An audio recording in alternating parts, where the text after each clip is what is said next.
वीर शासन की सदा जय हो, सदा जय हो। श्री महावीर शासन की सदा जय हो, सदा जय हो। सुधर्मा स्वामी के गण की सदा जय हो, सदा जय हो। सुधर्मा स्वामी के गण सदा जय हो, सदा जय हो। विमल है वीर का शासन, भानुवत भ्रांति तम नाशन। विमल है वीर का शासन, भानुवत भ्रांति तम नाशन। अलौकिक आत्मा अर्पण की सदा जय हो, सदा जय हो।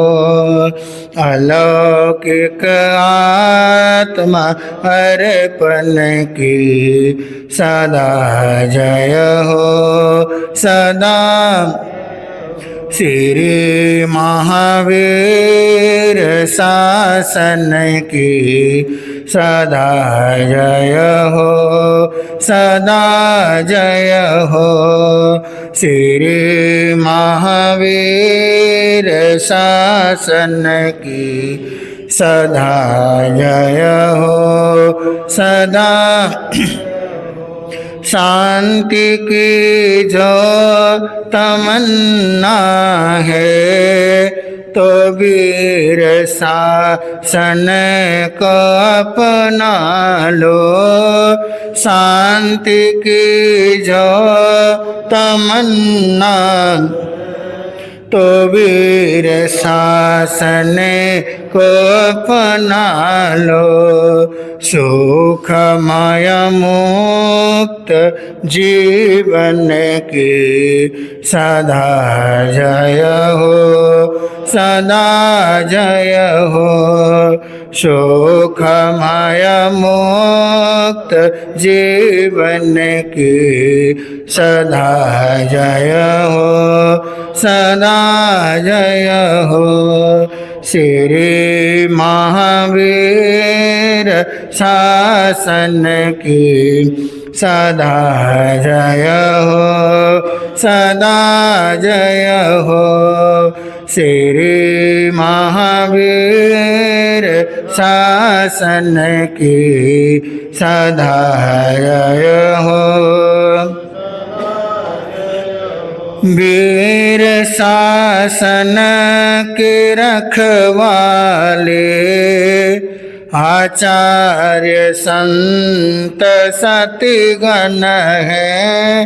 वीर शासन के रखवाले आचार्य संत सतिगण है। प्रवृतक शांति गुरुवर की सदा जय हो, सदा जय हो। प्रवृतक शांति गुरुवर सदा जय हो, सदा जय हो। श्री महावीर शासन की सदा जय हो, सदा जय हो। श्री महावीर शासन की सदा जय हो। बोलिए भगवान महावीर सुधर्मा स्वामी भगवान की। है समय नदी की धार के जिसमें सब है जाया करते हैं। समय बड़ा तूफान पर्वत झुक जाया करते। अक्सर दुनिया के लोग समय में चक्कर खाया करते हैं, लेकिन कुछ ऐसे होते जो इतिहास बनाया करते हैं। इतिहास अष्टकर्म के विजेता, शासन के महाप्राण, सर्वज्ञ सर्वदर्शी श्रवण भगवान महावीर स्वामी के चरणारविंद में राज ऋषि विषम पितामह गुरुदेव श्री सुमति प्रकाश जी महाराज साहब के पावन श्री चरण कमलों में भाव्य निबंधन। अत्र विराजमान पूज्य गुरुदेव के पावन श्री चरण कमलों में कोटिश बंदन। धर्म सभा में उपस्थित धर्म प्रेमी बंधुओं, ममतामयी माताओं एवं बहनों, संत कबीर रास्ते से पदयात्रा करते हुए जा रहे थे। महात्मा कबीर एक गांव से गुजर रहे थे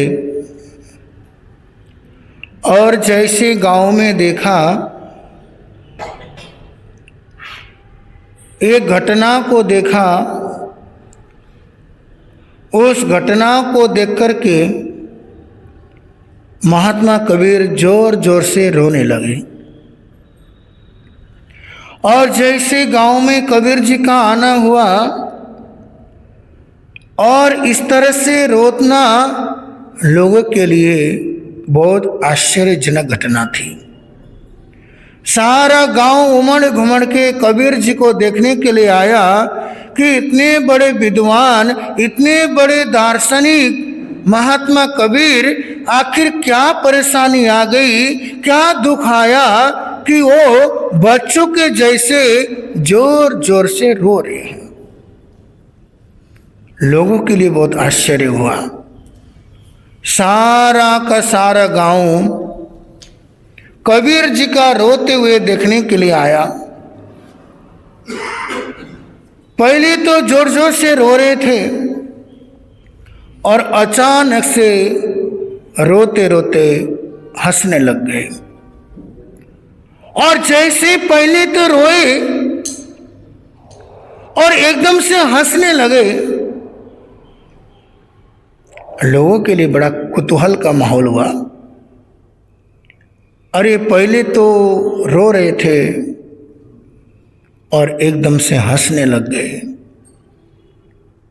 लोगों को समझ में नहीं आया, कबीर जी का रोना भी समझ में नहीं आया और कबीर जी का इस तरह से हंसना लोगों को समझ नहीं आया। उसी भीड़ में से एक नौजवान भीड़ को चीरता हुआ महात्मा कबीर के सामने जाके कहने लगा, हे महात्मा जी,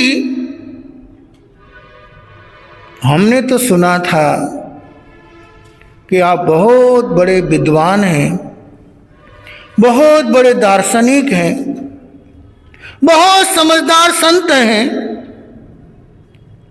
पहले तो बच्चों के जैसे रोने लगे और बाद में एकदम से जोर जोर से हंसने लग गए। बात समझ में नहीं आया, ना आपका रोने का समझ में आया, ना हंसने का समझ में आया। आखिर आप कारण तो बताओ, आपको रोने का कारण क्या है कि इस तरह से बच्चों के जैसे रोना एक विद्वान व्यक्ति को, एक दार्शनिक व्यक्ति को रोते हुए देख करके पूरा का पूरा गांव बड़ा आश्चर्यचकित में है कि कबीर जी को ऐसा क्या परेशानी है, कबीर जी को ऐसा क्या दुख है कि जो रोने लग गए। कबीर जी ने कहा, तुम मेरा रोने का कारण जानना चाहते हो? वो सामने देख रहे हो ना, युवक ने सामने देखा, एक बूढ़ी अम्मा है, बुजुर्ग माता हैं, वो हाथों से चक्की को चला रही हैं। उस युवक ने ध्यान से देखा तो महात्मा जी, उस बुजुर्ग माता चक्की चला रही हैं तो उसमें रोने की क्या जरूरत है? अरे बुजुर्ग माता चक्की चला रही है, इसमें रोने की जरूरत क्या है? अरे चक्की होती इसलिए है कबीर जी, अनाज को पीसने के लिए। उस समय कबीर जी कहते हैं, युवक तुम बात समझे नहीं। चलती चक्की देख कर दिया कबीरा रोए, दो पाटन के बीच में साबुत बचा न कोई। कबीर जी युवक से कहते हैं, युवक तुम बात को समझ नहीं रहे हो। मान लिया अनाज को पीसने के लिए चक्की है, लेकिन जरा ध्यान से देखो युवक, वो चक्की के दो पार्ट हैं। ऊपर से अनाज के दाने बुजुर्ग मां डाल रही हैं और दोनों पार्टों के बीच में अनाज के जो दाने हैं वो पीसे जा रहे हैं। कबीर जी इसमें रोने की क्या बात है? इसमें परेशान होने की क्या बात है? युवक, जैसे चक्की के दोनों पार्टों के बीच में अनाज के दाने पीसे जा रहे हैं, मेरी जो आत्मा है ये जन्म और मरण के दो पार्टों में, जैसे अनाज के दाने चक्की के दो पार्टों के बीच में पीसे जा रहे हैं, इसी तरह जो मेरी जो आत्मा है जन्म रूपी पाठ और मरण रूपी पाठों में, जन्म हुआ फिर मरण हुआ, फिर जन्म हुआ फिर मरण हुआ। युवक, जैसे अनाज के दाने पीसे जा रहे हैं, मेरी जो आत्मा है वो जन्म और मरण रूपी दो पाठों के बीच में सदियों से पीसी जा रही है। आत्मा कब तक जन्म मरण के पाठों में पिसती रहेगी? जलंधर वालों, अमृतसर वालों, बोलो। ये जन्म रूपी पाठ में, मरण रूपी पाठ में हमारी जो आत्मा है वो कब तक पिसी जाएगी? जब तक केवल ज्ञान, केवल दर्शन की प्राप्ति नहीं हो जाती। जन्म मरण का जो चक्र है ना, भगवान महावीर कहते हैं ऐसा कोई स्थान नहीं है जहां जाके जन्म ना लिया हो, ऐसी कोई कुल नहीं है, ऐसी कोई जाति नहीं है, ऐसा कोई परिवार नहीं है जहां जाकर के हमारी जो आत्मा ने जन्म और मरण न किया हो। पृथ्वी के, इस पृथ्वी पर एक सुई के नोक के जितना जमीन खाली नहीं है। इस पृथ्वी पर एक सुई के नोक के जितना जमीन खाली नहीं है जहां जाकर के हमारी जो आत्मा ने जन्म और मरण न किया हो। भटक रही है संसार में। 4 गति 84 लाख जीव योनियों में हमारी आत्मा भटक रही है। देवलोक में गई, नरक में गई, त्रियंच में गई। बंधु 4 गति 84 लाख जीव योनियों में परिभ्रमण कर रही हैं, क्योंकि जन्म और मरण के जो पाठों में हमारी जो आत्मा है वो पिसी जा रही है। लेकिन किसी को दुख होता है क्या? जैसे कबीर जी को दुख हुआ, कबीर जी रोने लग गए। क्या आपकी आंखों में से कभी आंसू आए? अरे आज मेरे से धर्म ध्यान नहीं हुआ, आज मेरे से सामयिक नहीं हुई, आज मेरे से प्रवचन सुना नहीं गया, आज मेरे से संत नगरी में आए हैं उनके दर्शन नहीं हुए। क्या आंखों में आंसू आए किसी के? ये तो फालतू की बातें हमारे नजर में, टाइम पास है। घर में मन नहीं लगा, दुकान में मन नहीं लगा, चलो स्थानक चलते हैं, आधा घंटा टाइम पास कर आते महाराज के साथ। वो भावना नहीं है आजकल, भावना खत्म हो चुकी है कब की। रोने की बात बहुत दूर है। अरे परमात्मा की भक्ति मेरे से नहीं हुई, अरे मेरे से धर्म नहीं हुआ, आंखों में आंसू नहीं आते हैं, मेरे से धर्म ध्यान हो नहीं पा रहा है। संत नगरी में आ रहे हैं, अरे मैं कितने बदकिस्मत वाला हूं, मैं उनके चरणों में जा नहीं पा रहा हूं, चरणों में जा नहीं पा रही हूं। क्या आंखों में आंसू आते हैं क्या?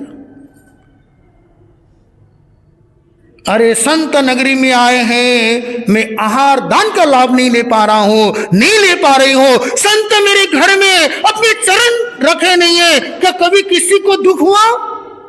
नहीं हुआ, क्योंकि अंतर मन से धर्म नहीं है ना मेरे भाई। बाहर से ओढ़ा हुआ है हमने धर्म, अंतर में कुछ भी नहीं है।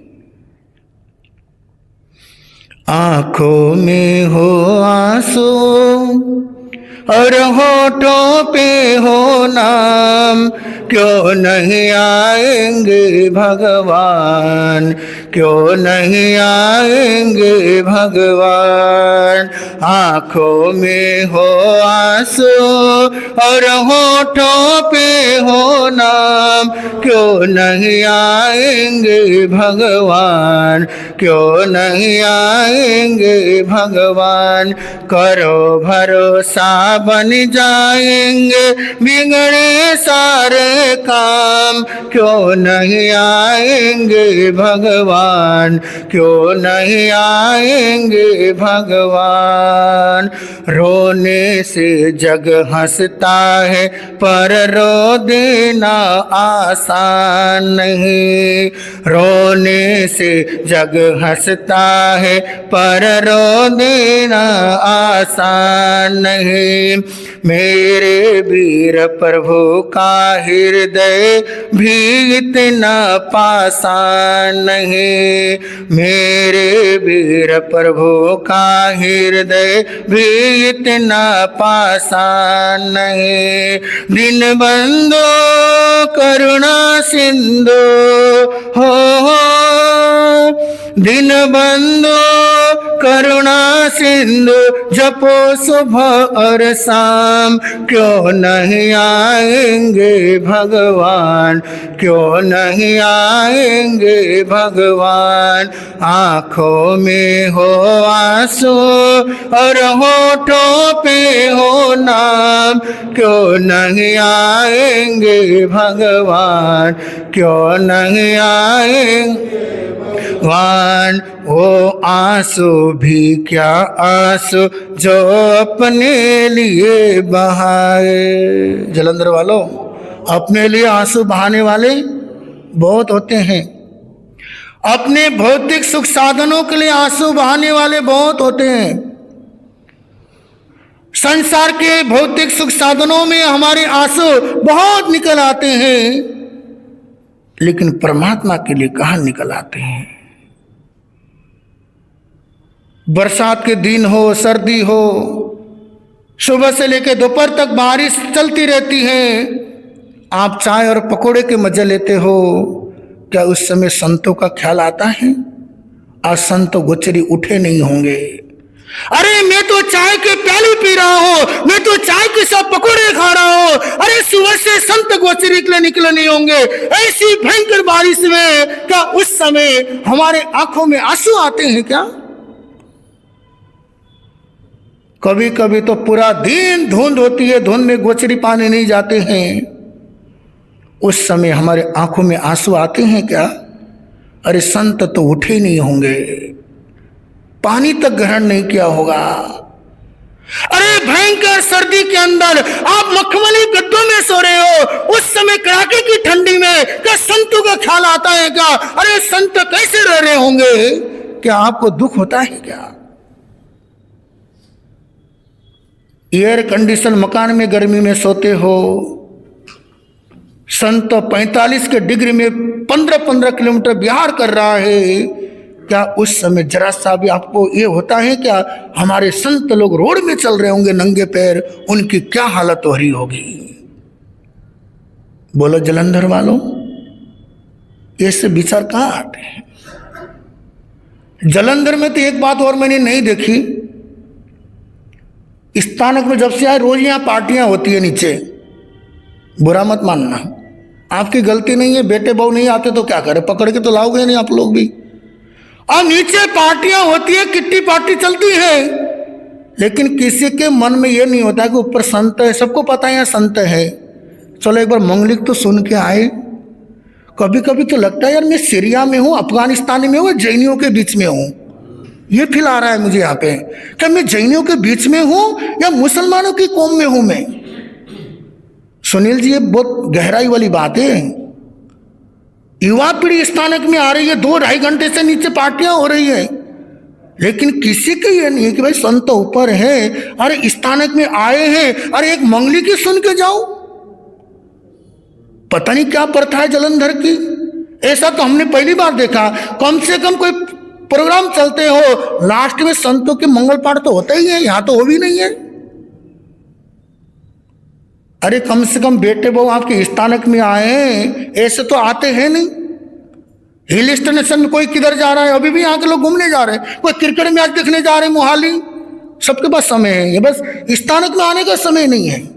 कोई घूमने के लिए कहीं जा रहे हैं, कोई कसौली जा रहे हैं, कोई मनाली जा रहे हैं, कोई मसूरी जा रहे हैं, टाइम सबके पास है, बस संत के पास जाने का टाइम नहीं हमारे पास। बहुत दुखद स्थिति आज जैनियों की, ये हमारे में एक दूसरे किसी में नहीं है। हम गुरुद्वारा में रुकते हैं, वहां युवा पीढ़ी 4 बजे से लाइन लगती है गुरुद्वारा में आने की, हमने कई बार गुरुद्वारा में देखा। और हम कहते हैं युवा पीढ़ी नहीं आते, तुम्हारे युवा पीढ़ी को घूमने फिरने से फुर्सत नहीं है तो आएगी कहां से? संत तुम्हारे बच्चे को थोड़ी ना हाथ पकड़ के लेके आएंगे खींच के, पुलिस के जैसे। इसलिए कभी कभी तो फील होता है कि हम जैनियों के बीच में हैं या मुसलमानों के बीच में हम लोग। कभी कभी लगता है यार हमने घर बार छोड़ा, किसके लिए छोड़ा? कभी कभी तो बड़ा दुख होता है, हम जैनियों के बीच में हैं या अदर कास्ट के बीच में हैं। बंद ऐसी हालत है।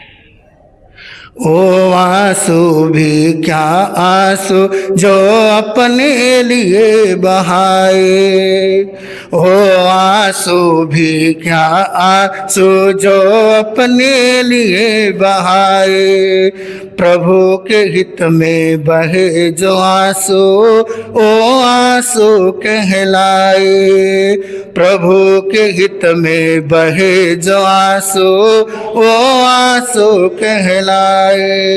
चंदन सती की तरह पुकारो हो,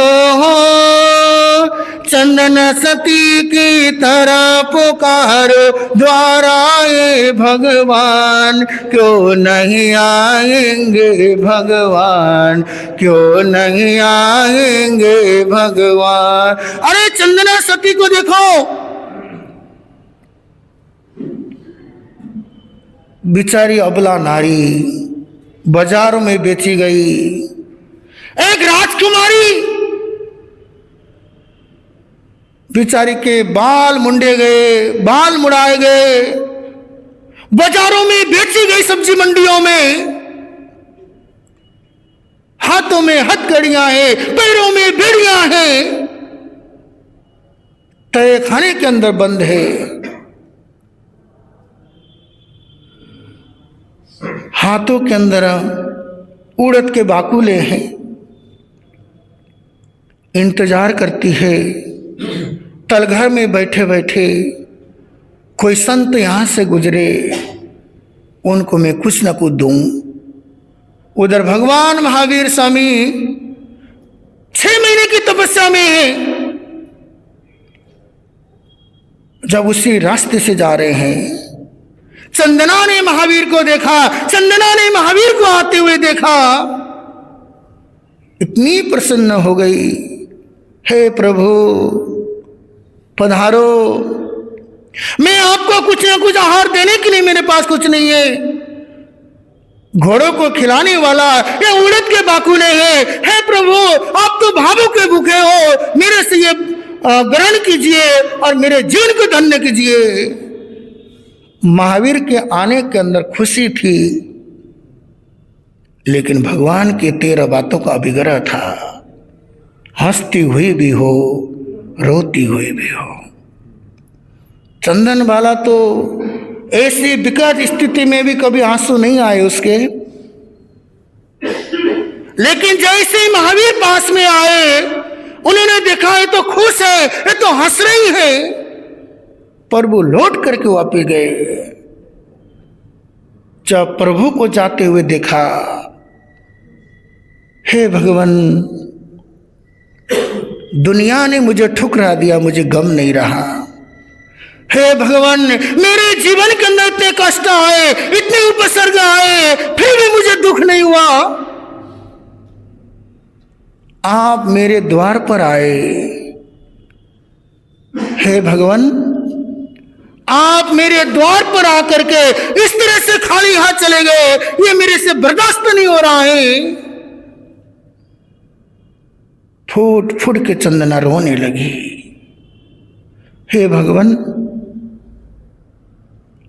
आप तो कम से कम ऐसे ना करो, मान लो मेरे पास देने के लिए भोजन नहीं है, कम से कम मेरे भाव को तो समझो, अब आंखों में आंसू है। तो भगवान महावीर स्वामी उस चंदना की बिलख में उसके रोने पर मूड करके आए और उसी समय उनका पारना हुआ।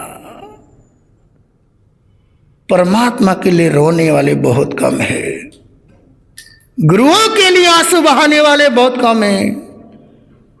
बंधु उसी आंसू का मूल्य है जो परमात्मा के लिए निकले, उसी आंसुओं का मोल है जो संतों के लिए निकले। ऐसे दुनिया के लिए आंसू बहाने से कर्म कटे या न कटे, लेकिन जब परमात्मा के लिए रोते हैं उस समय कर्मों की निर्जरा होती है। तो आगे कबीर जी हंसते क्यों हैं, रोते क्यों, क्योंकि समय हो गया है। कल के प्रवचन के अंदर आइए, कल संक्रांति भी है, आप भी आइए, औरों को भी लेके आइए। इन्हीं शब्दों के साथ ओम।